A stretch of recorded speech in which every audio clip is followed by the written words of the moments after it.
النطفة علقة فخلقنا العلقة مضغة فخلقنا المضغة عظاما فكسونا العظام لحما ثم أنشأناه خلقا آخر فتبارك الله أحسن الخالقين.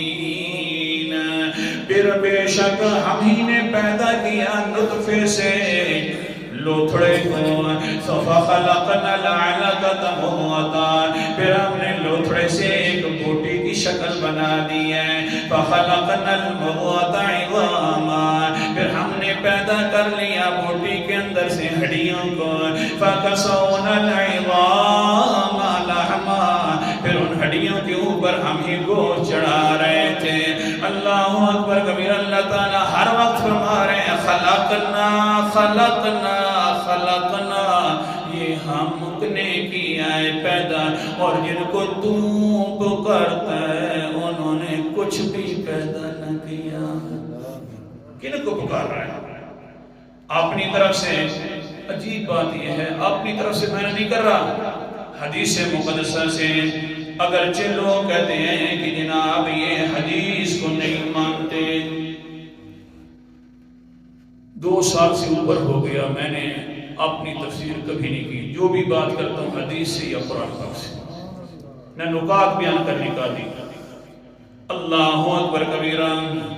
حدیث مقدسہ قال النبی صلی اللہ علیہ وسلم ان احدکم یجمع خلقه فی بطن امه 40 یوما نطفة ثم يكون علقة مثل ذلك ثم يكون مضغة مثل ذلك.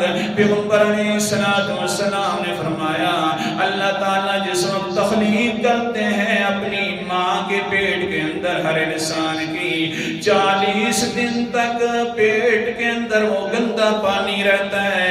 پھر 40 دنوں کے بعد ایک لوتھڑا سا بن جاتا ہے. پھر 40 دنوں کے بعد بوٹی سی بن جاتی ہے. پھر 40 دنوں کے بعد اللہ تعالیٰ اوپر کو چڑھا اور ہڈی نکالنا شروع کر دیتے ہیں.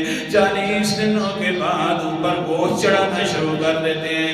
اللہ اکبر کبیرہ. یہ سارے کام کرتے ہیں اور پھر بعد کے اندر ہڈی کو اوپر گوشت چڑھا کر یرسل الیہ الملکۃ اس کی طرف ایک فرشتہ بھیج دیتے فینفخ فیہا الروح اس کے اندر پھر وہ فرشتہ پھونک مارتا ہے تو روح آ جاتی ہے.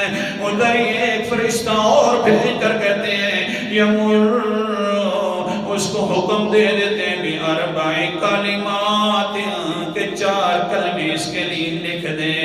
پہلا کلمہ کیا ہے بِكَتْبِ رِزْقِهِ وَأَجْلِهِ وَعَمَلِهِ شَقِيٌّ وَسَعِيدٌ. پہلا کلمہ کہ اس کا رزق لکھ دے کہ میرے بندے نے کھانا کیا ہے, اس کا کاروبار کیا ہوگا, اس کی معیشت کیا ہوگی, کیسے حال میں رہے گا. رزق پہلے دن سے لکھا جا چکا ہے اور ہمیں تو اسی کی فکر یاد ہے. نماز جاتی تو خیر ہے, بعد میں پڑھ لیں گے.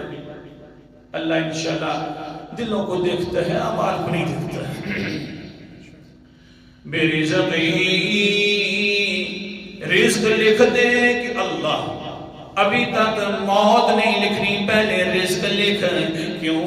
اس لیے کہ اس کو فکر بھی زیادہ رزق کی ہوگی. واجلی پھر اس کی پوری مدت حیات بھی لکھ دے کہ کتنا رہنا ہے. وعملی پھر اس کے سارے کرتوت بھی لکھ دے کہ کیا کرتا رہے گا. شقی و سعید پھر یہ بھی لکھ فرشتہ میری طرف سے لکھ کہ یہ میرا نافرمان بن کر زندگی گزارے گا یا فرما بردار بن کر زندگی